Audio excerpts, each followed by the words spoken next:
ಆಫೀಸಿಗೆ ಹೋದ್ರು ಅತ್ತೆ? ಹಾ 8 ಗಂಟೆಗೆನೆ ಆಫೀಸ್ಗೆ ಹೋದ್ನಾ? ನೀನ್ 10 ಗಂಟೆವರೆಗೂ ಮಲಗಿದ್ಯಲ್ವೇ? ನನ್ನ ಮಗನ್ ತಿಂಡಿ ಮಾಡ್ಕೊಡ್ತೇನೆ. ನಾನೇನ್ ಮಾಡ್ಕೊಡೋದು, ಅವನೇ ಮಾಡ್ಕೊಂಡ. ಹೋಗ್ಲಿ ಬಿಸಿನೀರಾದ್ರೂ ಕಾಯಿಸ್ಕೊಟ್ಟ? ಅರೆ ಅವನೇ ಇಟ್ಕೊಂಡಿದ್ದಾನೆ. ಹಾ ಎಲ್ಲ ಅವನೇ ಮಾಡ್ಕೊಳಕ್ಕೆ ಕಷ್ಟ ಅಲ್ವೇನೆ? ಕಷ್ಟ ಆಗತ್ತೆ ಅಂತಾನೆ ಒಬ್ಳು ಕೆಲ್ಸದೋಳ್ನ ಇಟ್ಕೊಳ್ಳೋಣ ಅಂದೆ. ನಿಮ್ ಮಗನೇ ಬೇಡ ಅಂದ. ಕೆಲ್ಸದೋಳ್ನ ಇಟ್ಕೋಬೇಕಾದ್ರೆ ನಿನ್ನನ್ ಯಾಕೆ ಕಟ್ಕೋಬೇಕಿತ್ತು?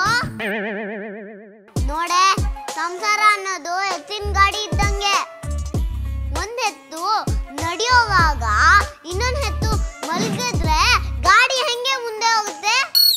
ಸಂಸಾರ ಚೆನ್ನಾಗಿ ಹೋಗ್ತಾ ಇರುತ್ತೆ. ನಿಮ್ಮಂತ ಮುದಿ ಬೆಕ್ಕಗಳು ಅಡ್ಡ ಬಂದಾಗ್ಲೆ ಎಕ್ಕುಟ್ಟೋಗೋದು. ನನ್ನನ್ನೇ ಮುದಿಬೇಕು ಅಂತೇನೆ ನಾಯಿ.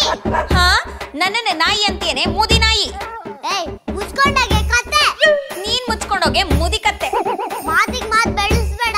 ಹೋಗ್ಬಿಟ್ಟು ಶರ್ಬತ್ ಮಾಡ್ಕೊಂಡ. ನಾನ್ ಕಟ್ ಮಾಡಿದ್ರೇನೆ ನಿಂಬೆಹಣ್ಣು ಕಟ್ ಆಗದ?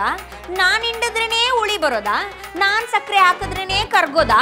ನಾನ್ ಮಾಡಿದ್ರೇನೆ ಶರ್ಬತ್ತು, ನೀವ್ ಮಾಡಿದ್ರೆ ಖಾರ ಬಾತ್ ಆಗ್ಬಿಡುತ್ತಾ? ನೀವೇ ಮಾಡ್ಕೊಂಡು ಕುಡಿಯಕ್ಕಾಗಲ್ವಾ? ಏನ ಬಾಯಿ ನಿಂದು ಕಿವಿವರೆಗೂ ಇದೆ.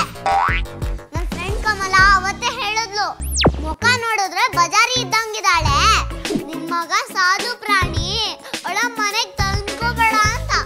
ನಾನೇ ಅವಳ ಮಾತು ಕೇಳಲಿಲ್ಲ. ನಂಗೂ ನನ್ ಫ್ರೆಂಡ್ ಸೌಮ್ಯ ಹೇಳಿದ್ಲು, ಈ ಮುದ್ಕಿ ಒಳ್ಳೆ ನಸೆ ಇದ್ದಂಗೆ ಇವಳ ಮಗನ್ನ ಒಪ್ಕೋಬೇಡ ಅಂತ. ನಾನೇ ಅವಳ ಮಾತು ಕೇಳಲಿಲ್ಲ. ಹೋಗಿ ಹೋಗಿ ನಿಮ್ ಮಗನ್ನ ಮದುವೆ ಆದೆ. ನಮ್ ಕಾಲದಲ್ಲಿ ಅತ್ತೆ ಮುಂದೆನೆ ನಿಂತ್ಕೊಳಕ್ ಹೆದರುತ್ತಿದ್ವಿ. ಇವಳು ಇಷ್ಟೆಲ್ಲ ಮಾತಾಡ್ಬಿಟ್ಟು ಹೋದ್ಲಲ್ವಾ? ಇಂಥ ಸೊಸೆ ಇದ್ರೆ ಮಳೆ ಎಲ್ಲಿ ಬರುತ್ತೆ, ಬೆಳೆ ಎಲ್ಲಿ ಬರುತ್ತೆ? ಕಾಲ ಕೆಟ್ಟೋಯ್ತು.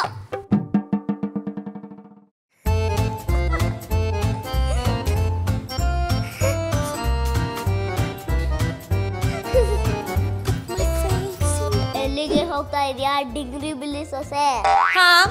ಹೊರಗಡೆ ಹೋಗೋರ್ನ ಎಲ್ಲಿಗೆ ಅಂತ ಯಾರಾದ್ರೂ ಕೇಳ್ತಾರ? ಆಟೋ ಡ್ರೈವರು ಎಲ್ಲಿಗೆ ಮೇಡಮ್ ಅಂತ ಕೇಳಲ್ವಾ? ಬಸ್ ಕಂಡಕ್ಟರು ಎಲ್ಲಿಗೆ ಅಂತ ಕೇಳಲ್ವಾ? ಅದಕ್ಕೆಲ್ಲ ನೀನ್ ಹೇಳಲ್ವೇನೆ ಡಿಂಗ್ರಿ ಬಿಲ್ಲಿ? ಮುದಿಗುಬ್ಬೆ ಎಲ್ಲದಕ್ಕೂ ಟೊಂಗ್ ಕೊಡ್ತಾಳೆ. ಏನಂದೆ? ಶಾಪಿಂಗ್ ಹೋಗ್ತಾ ಇದೀನಿ ಎಂದೆ.